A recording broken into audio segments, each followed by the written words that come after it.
네, 저는 강원도 원주에 있는 한라대학교의 구문모 교수라고 합니다. 오늘은 한류라는 걸 주제로 해서 설명을 드릴 텐데, 한류가 문화현상이긴 하지만 뒤따르는 경제 문제가 있어서 그거에 대해서 여러 가지로 상세하게 설명을 드리고자 합니다.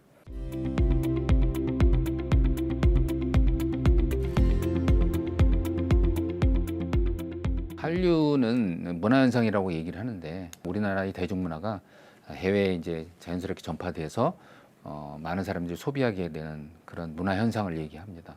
근데 여러분들이 극장 구경을 가게 되면, 영화관을 가게 되면 영화를 보러 가는 행위이긴 하지만 그 안에서 팝콘도 먹고 또 티켓도 판매가 되죠. 그러면 이제 자연적으로 경제 문제라는 것이 나오는데, 좁게는 그렇게 하지만 전체적으로 한류라는 거는 우리의 대중문화를 많은 사람들이 소비하고 그 뒤따르는 경제 문제가 파급되는 문화현상이다, 경제현상이라고 이렇게 말씀드릴 수가 있겠습니다.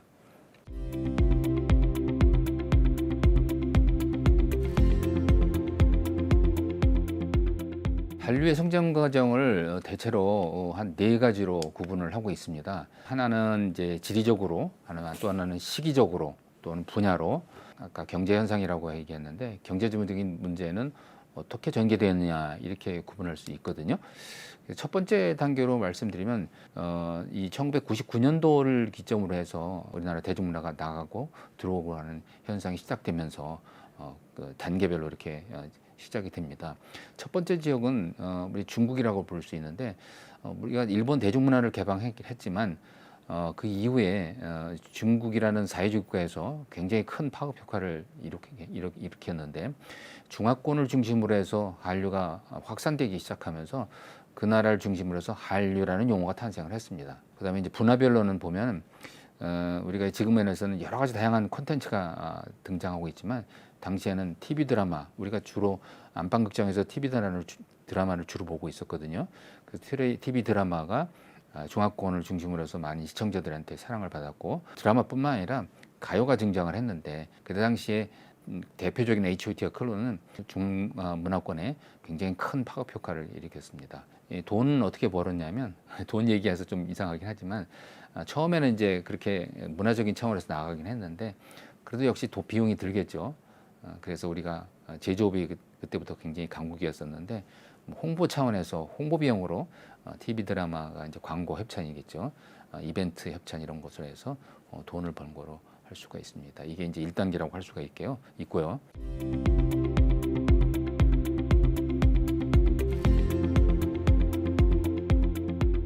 두 번째 단계로 말씀드린다면, 시기가 2000년대 초반이라고 할 수가 있는데, 처음에 중화권을 중심으로 했다가 그다음에는 동남아나 중동 아프리카로 진출했는데, 여기서 특이할 것은 첫 번째는 이제 중국이 중화권을 중심으로 했다가 두 번째는 일본을 중심으로 해서 큰 파급 효과를 일으켰습니다. 물론 중동 아프리카도 효과가 있었지만, 한류 경제라고 본다 그러면 일본이라는 나라는 그때 당시에도 지금도 마찬가지지만 세계 제2의 경제 대국이고 그 엔터테인먼트의 흥행 대국이기 때문에, 그때 당시에 우리가 연사마라고 대표하는 겨울 소나타, 아니면 겨울 연가 그런 얘기가 있었죠.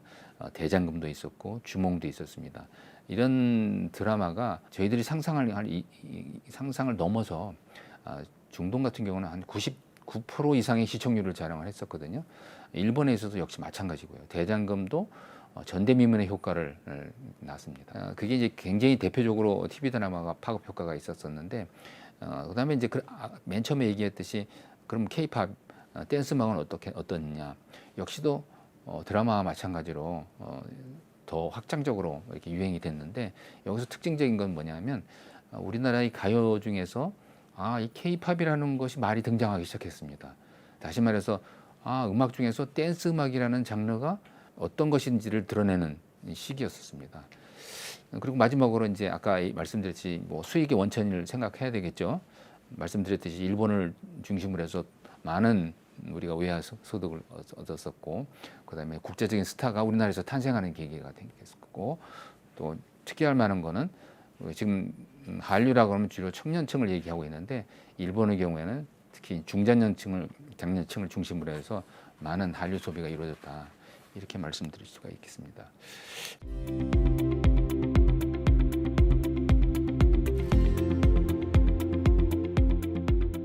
세 번째 단계를 좀 말씀을 드리면요. 이건 굉장히 특징적이 있습니다.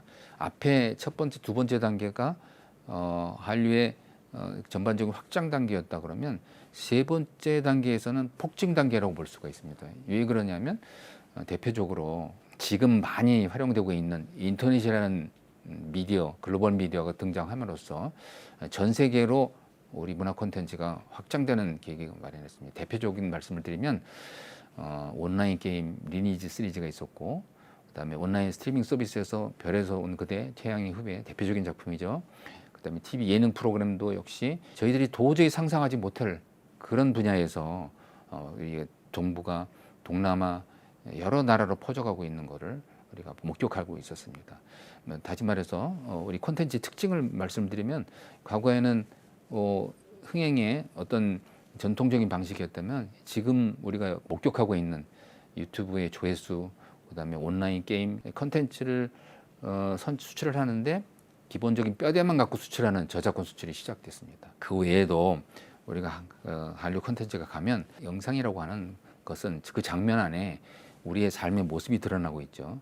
제가 입고 있는 옷, 시계, 안경, 그다음에 여러 가지 제가 먹고 있는 음식들이 비춰지게 되죠. 이것이 광고는 아니긴 하지만 실질적인 광고 효과가 나타나기 때문에 따라서 대중들은 그것을 쫓아가려는 움직임이 있습니다. 그래서 콘텐츠뿐만 아니라 그와 관련된 상품들이 등장하기 시작했고, 이때 그야말로 한류 관광객, 한류를 보고 우리나라를 찾는 사람들이 많이 등장했던 것이 큰 특징이라고 볼 수 있습니다.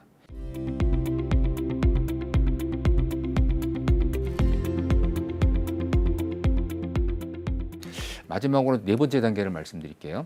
2010년대 후반에서 지금이라고 할 수가 있겠는데, 이 3단계까지는 문화 콘텐츠, 우리가 알고 있는 대중문화, 대중음악, 영화, 그다음에 드라마 이런 것들이 등장을 했었는데, 이것이 전 세계로 뚜렷하게 나타난 것이 바로 지금 단계입니다.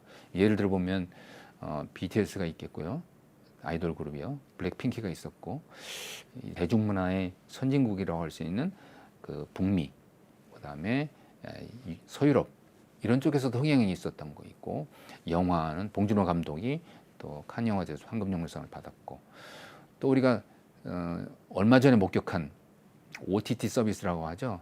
이게 이제 실시간 온라인 스트리밍 서비스인데 우리가 텔레비전으로 오징어 게임을 보셨을 겁니다. 이 오징어 게임은 수십억 조회를 기록을 해서 이 미국 사람들도 놀랄 정도로 모든 세계 방송에서 오징어 게임을 주목하고 있었죠.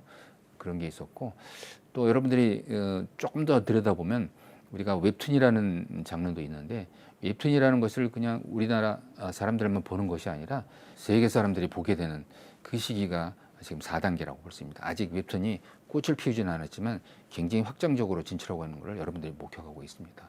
그래서 콘텐츠가 여러 가지의 특징도 있지만 글로벌로 향하고 있는 그런 상황이고, 많은 분야에 있어서 수익을 남기고 있는 시대가 바로 이 시기라고 하는데, 여러분도 많은 기대를 갖고 관찰해 주시기 바랍니다.